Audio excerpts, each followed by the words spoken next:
Assalamualaikum warahmatullahi wabarakatuh. Lillahi ta'ala karim. Illahi anta maksudi waridaka ma'lubi. Bismillahirrahmanirrahim. Asyhadu an la ilaha illallah wahdahu la syarikalah, ilahan wahid wa rabban sahidan la ma'budan siwa wa nahnu lahu muslimun. Sadaqallahul azim.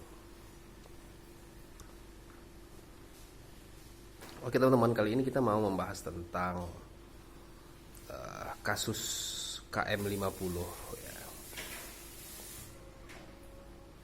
Kebetulan masalah kasus KM50 ini kan si Rizik ribut-ribut. Si Rizik Sihab ribut-ribut ya kan, memprovokasi, mendoktrin, yang sampai keluar dari mulutnya tuh bahasa yang mengancam, habisi, cari, habisi. Jadi seperti itulah keluar statementnya masalah kasus KM50 ini, habisi. Artinya dia tuh mengeluarkan statement itu untuk membalas agar dapat orangnya lalu dihabisi. Nah, jadi yang seolah-olah tuh si Rizik ini yang punya kuasa di negeri ini, yang punya kuasa di negeri ini. Itulah kira-kira gambaran dari mulutnya, ya kan? Atau main hakim sendiri gitu. Jadi kita akan ulas sedikit tentang KM50. Jadi kan KM50 nih, korban KM50 ini melindungi siapa sih sebenarnya?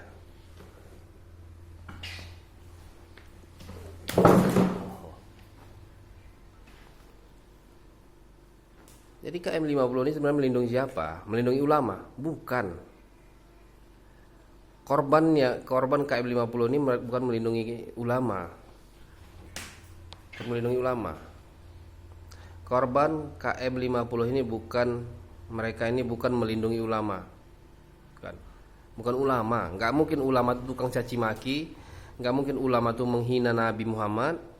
Nggak mungkin ulama itu menjelekkan Nabi Muhammad. Jadi korban KM50 ini melindungi penipu, pendusta yang berkedok agama. Apa bukti mereka? Bukti bahwa yang dilindungi adalah seorang penipu, pendusta.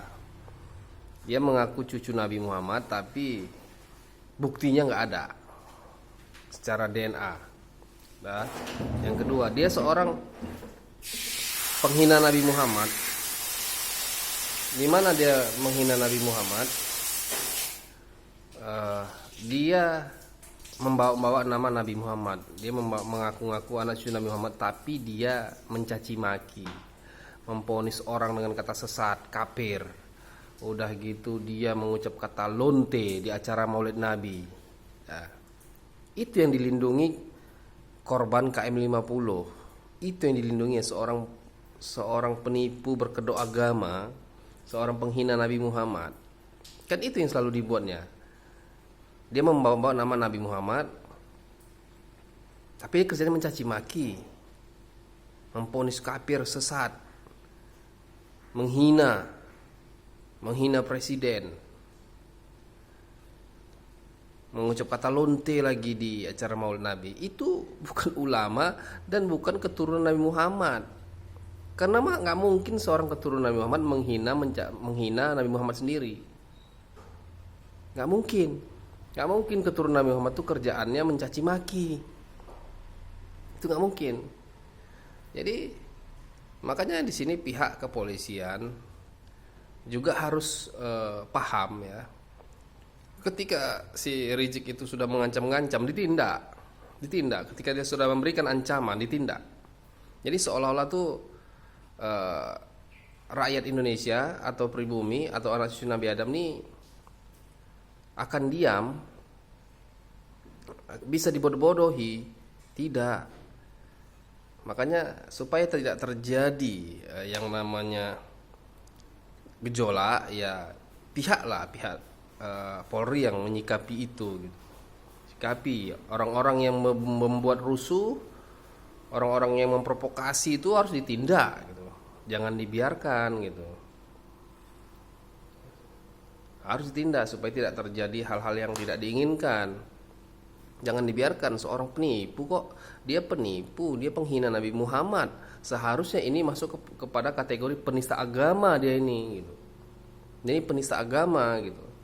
Jangan si Sule, si Ahok dikenakan penista agama sementara dia melakukan tidak dikenakan penista agama. Nah, ini pembodohan namanya. Ini pembodohan mutlak gitu.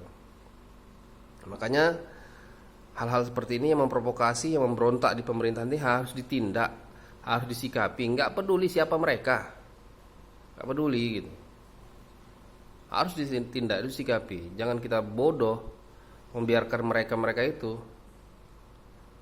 Jadi jelas ya teman-teman semua, kasus KM50 itu korbannya melindungi seorang pendusta, seorang penipu, berkedok agama, penghina Nabi Muhammad.